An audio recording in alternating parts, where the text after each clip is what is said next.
നാശം വിതയ്ക്കുന്ന ശത്രുവിനെ നിഗ്രഹിക്കാൻ. കുരുക്ഷേത്ര ഭൂമിയിൽ വീണ്ടും പാഞ്ചജന്യം മുഴങ്ങി.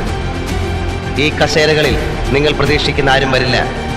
സർവസംഘ പരിത്യാഗവും ആത്മപീഡനവും കൊണ്ട് ശത്രുവിനെ ജയിക്കാനാവില്ലെന്നറിഞ്ഞ എനിക്ക് അവരെ കൊല്ലേണ്ടി വന്നു. കൊലപാതകയെന്നോ കുറ്റവാളിയെന്നോ മുദ്ര കുത്തുന്നതിന് മുമ്പ് ഞാനൊന്ന് ചോദിച്ചോട്ടെ, മതേതര രാഷ്ട്രം സമ്മാനിക്കാമെന്ന് മോഹിപ്പിച്ചിട്ട് മതത്തിന്റെ പേരിൽ ഹിന്ദു എന്നും മുസ്ലിം എന്നും ക്രിസ്ത്യാനി എന്നും പറഞ്ഞ് നമ്മളെ തമ്മിലടിപ്പിക്കുന്ന ചില നേതാക്കളെ ഞാൻ കൊല ചെയ്തു. പാപമാണോ? സ്വാർത്ഥ താല്പര്യങ്ങൾക്ക് വേണ്ടി വിദേശ ശക്തികൾക്ക് അടിമപ്പെട്ട് സ്വന്തം രാജ്യത്തിന്റെ സംസ്കാരത്തെയും പാരമ്പര്യത്തെയും വരെ നശിപ്പിക്കുന്ന ചില രാജ്യദ്രോഹികളെ ഞാൻ കൊല ചെയ്തു. കുറ്റമാണോ? വടക്കേ ഇന്ത്യയെന്നും തെക്കേ ഇന്ത്യയെന്നും തമിഴെന്നും തെലുങ്കിനെന്നും മലയാളിയെന്നും മുറിച്ചു വെച്ച് ഈ നാടിനെ വിൽക്കുന്ന ചില അധികാരമോഹികളെ ഞാൻ ശിക്ഷിച്ചു. ദൈവങ്ങളെ മാറ്റി നിർത്തി നിങ്ങളൊന്ന് ആലോചിക്കൂ. നമ്മളെല്ലാം ഒന്നല്ലേ? ഒന്നിച്ചു നിന്ന് നേടുന്നതല്ലേ ഭിന്നിച്ചു നിന്ന് നഷ്ടപ്പെടുന്നതല്ലേ നല്ലത്?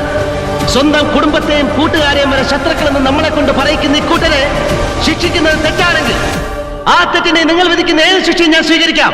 വിധിക്കൂ.